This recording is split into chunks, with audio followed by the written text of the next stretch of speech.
नमस्कार दोस्तों, स्वागत है आपका आज स्टडी में। यह वीडियो एक नई वैकेंसी को लेकर है, ठीक है। और इस समय फ़िलहाल मैं cbsc.nic.in के वेबसाइट पे हूँ प्रेजेंट टाइम में। और इसके बाद देख लीजिए किसके बारे में, किस वैकेंसी के बारे में बात की जा रही है, सब कुछ बताया जाएगा उसके बारे में एकदम आसान से आसान भाषा में।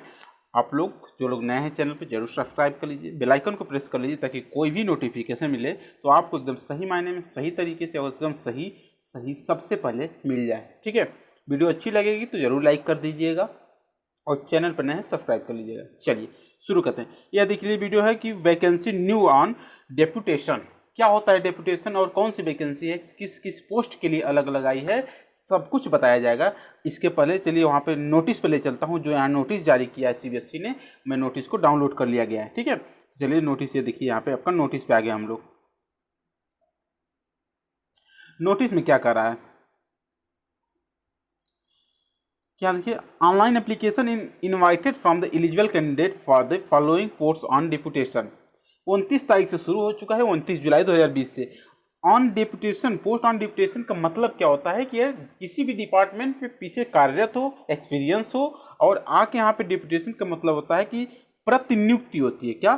प्रतिनियुक्ति, हिंदी मीनिंग में प्रतिनियुक्त होती है। और प्रतिनियुक्ति क्या होती है? प्रतिनियुक्ति का मतलब ये होता है कि किसी ऐसे पोस्ट पर जाके आप नीचे भी प्रतिनियुक्तियां देते रहे। यहाँ पे मैनेजमेंट व्यवस्था को सुचारू रूप से चलाने के लिए सीबीएसई ने इन पोस्टों को अप्लाई करने के लिए दिया है, ठीक है, इन्वाइट किया है भर्ती को।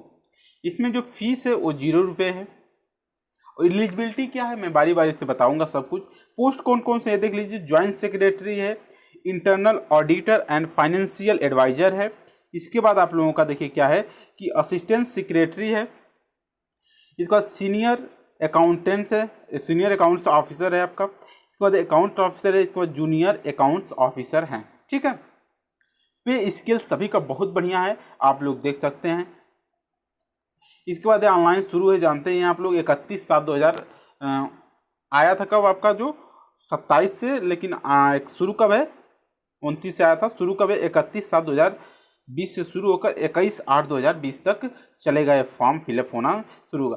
मैक्स एज आपका, जो मैक्सिमम एज कितना है आपका, 56 ईयर है, ठीक है। बाकी आप लोगों के काम का है जो मैं बताते चल रहा हूँ, कोई दिक्कत होगी नहीं आप लोगों को, ठीक है। देखिए यहाँ पे कहा जा रहा है कि जो आपका इंक्रीज या डिक्रीज की जा सकती है वैकेंसी, इसके लिए कोई भी क्लेम नहीं करेगा। ये आपके सीबीएसई बोर्ड के ऊपर है कि ये कम कर सकती है वैकेंसी को, ज़्यादा कर सकती है, ठीक है, या तो वैकेंसी को रद्द भी कर सकती है, उसके ऊपर है, सीबीएसई के ऊपर है। इसके बाद क्या करना है कि रजिस्ट्रेशन ऑनलाइन ही करना है, ये ध्यान दीजिएगा आप लोग, बहुत ही ऑफलाइन मोड में कुछ नहीं है, ठीक है। कैसे करना है सब कुछ बताया जाएगा इसी वीडियो में, लास्ट तक बने रहिए। क्या है देखिए, ज्वाइंट सेक्रेटरी के लिए क्या क्या मांगा गया है। डेपुटेशन बेसिस पे सभी लोग जान गए हैं, आप बता दिया हूँ, ठीक है। क्या है इसमें? बैचलर डिग्री मांगा गया है फ्रॉम एनी रिकॉग्नाइज बोर्ड है, या तो उसके समतुल्य कोई भी डिग्री हो तभी आप काम चल सकता है।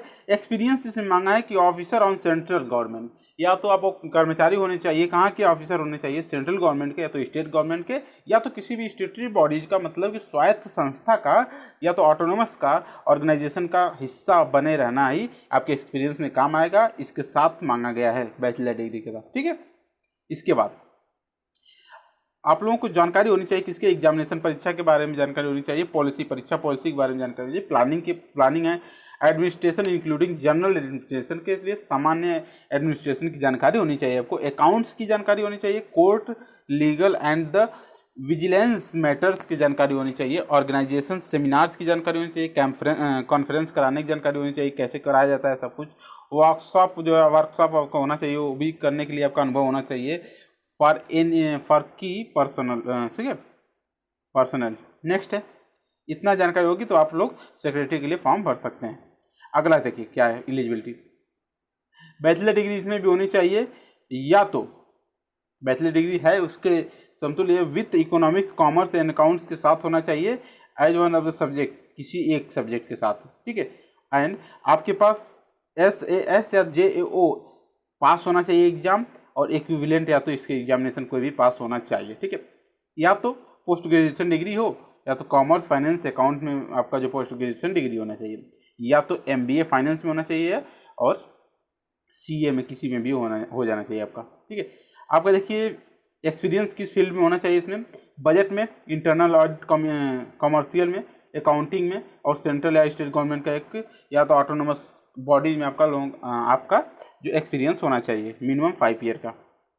नेक्स्ट है जो असिस्टेंट सेक्रेटरी का पोस्ट है, फिर आ गया देखिए यहाँ क्या है, यहाँ पे है कि लॉ डिग्री होनी चाहिए इसमें, किसी भी लॉ स्कूल से या तो किसी भी यूनिवर्सिटी से होनी चाहिए, ठीक है। ऑफिसर होल्डिंग एनालॉगस आपका पोस्ट ये है आपका मिनिमम 3 ईयर तक आपका कम से कम, इसके साथ ही 3 ईयर तक 5400 ग्रेड पे पर कोई भी वैकेंसी पर आप कार्यरत हो, कोई भी नियुक्ति पर। आगे यदि हम लोग चलें देखें क्या है कि सीनियर अकाउंट्स ऑफिसर, इसमें क्या मांगा गया है कि सीनियर अकाउंट ऑफिसर में बैचलर डिग्री होनी चाहिए किसी भी यूनिवर्सिटी से, इकोनॉमिक्स या तो कॉमर्स या अकाउंट में।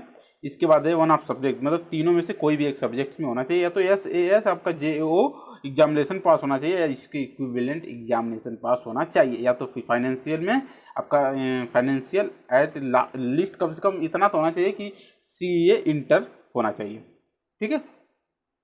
नेक्स्ट है एक्सपीरियंस आपका क्या होना चाहिए, देखिए यहाँ पे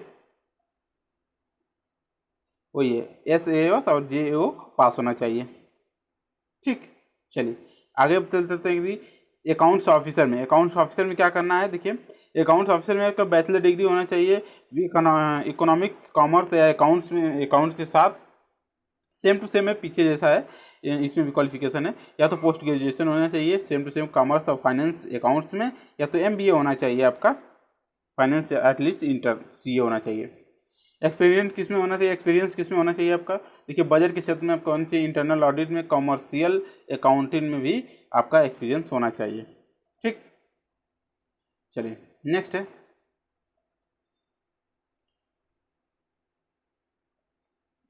जूनियर अकाउंट्स ऑफिसर, इसमें क्या कर रहा है कि इसमें बैचलर डिग्री होना चाहिए विथ कॉमर्स अकाउंट्स के साथ, कोई भी एक सब्जेक्ट के साथ इसमें से। इसके बाद experience of account and audit establish organisation, किसी भी ऑर्गेनाइजेशन में आपका एक्सपीरियंस होना चाहिए अकाउंट या ऑडिट के तौर पर, ठीक है। चलिए ये देख लीजिए यहाँ पे पूरे के पूरे हैं। इसके बाद है अब कैसे कैसे क्या करना है, इसके बाद डॉक्यूमेंट अटैच करना है प्रिंट आउट करवाने के बाद, क्योंकि इंटरव्यू में काम आएगा। इसके बाद इंटरव्यू भी रहेगा आप लोगों को, और सर्टिफिकेट सब कुछ रहना चाहिए। क्या क्या है सर्टिफिकेट, यहाँ पे OBC यदि हैं, SC ST हैं, या तो EWS हैं तो उसके आपका सर्टिफिकेट होना चाहिए विथ सेल्फ अटेस्टेड होना चाहिए, ठीक। क्वालिफिकेशन होना चाहिए, एज का और एक्सपीरियंस का सभी के सभी प्रूफ आपको एकदम ओरिजिनल चाहिए, ठीक। इसके बाद आप देख लीजिए यहाँ पे कैसे हाउ टू अप्लाई, कैसे अप्लाई करना है कि कैंडिडेट 2 फोटो लगना चाहिए, 2 फोटो रहना चाहिए, और नॉट 3 मंथ ओल्ड, 3 महीने से ज़्यादा का वो नहीं होना चाहिए। और जैसे बिफोर अप्लाइंग पहले जान लीजिए कि any post kindly note the online, मतलब ऑनलाइन ही होगा, जो आपका फॉर्म जो सबमिटेड होगा ऑनलाइन ही सबमिट होगा फॉर्म, ये जान लीजिएगा, ठीक है ना। हाँ, और ईमेल आईडी आपका कम से कम valid for at least 12 month के लिए वैलिड रहे हो, तभी आपको वही ईमेल आईडी रहेगा, और एक ऑप्शनल ईमेल आईडी भी जारी रहेगा। स्टेप 1 क्या करना है कि आपको सबसे पहले www.cbsc.nic.in पे जाना है। इसके बाद आप लोगों को बता ही दिया हूँ क्या क्या एलिजिबिलिटी चाहिए, और कोई भी डाउट हो तो पूछ सकते हैं कमेंट बॉक्स में। Select the online registration box में सेलेक्ट करना है। इसके बाद online application form shell appear on the screen, इसके बाद आप खुल जाएगा स्क्रीन पे। उसके बाद फॉर्म को फिलअप कर देना जो जो मांगेगा। इसके बाद सबमिट एप्लीकेशन कर देना है। एप्लीकेशन सबमिट करने के बाद प्रिंट कर लेना है। प्रिंट करने के बाद उसे रखे रहना है, ठीक है। इसके बाद है कि जैसे से ऊपर बताया गया है कि सभी का प्रिंट आउट, जितने भी आपके पास डॉक्यूमेंट है उसका प्रिंट आउट लेने के बाद सभी को सेल्फ अटेस्टेड करना है। सेल्फ अटेस्टेड करने के बाद सभी को रख लेना है। जो इंटरव्यू का आएगा समय उसमें आपको मांगा जाएगा पूरा का पूरा विथ ओरिजिनल डॉक्यूमेंट्स के साथ, ठीक है। तो ये रहा आप लोगों का पूरा नोटिफिकेशन। कोई भी दिक्कत हो जरूर कमेंट बॉक्स में, अच्छा लगा हो जरूर लाइक कीजिए, सब्सक्राइब जरूर कर लीजिए, क्योंकि यदि नए हैं आप लोग तो आपको जरूर ज़रूरत पड़ेगी कोई ना कोई न्यूज़ का, और हर एजुकेशनल न्यूज़ को एकदम सही और सही ढंग से एकदम सही समय पर आप लोगों के पास पहुंचाया जाता है, ठीक है। चलिए, वीडियो देखने के लिए बहुत बहुत धन्यवाद।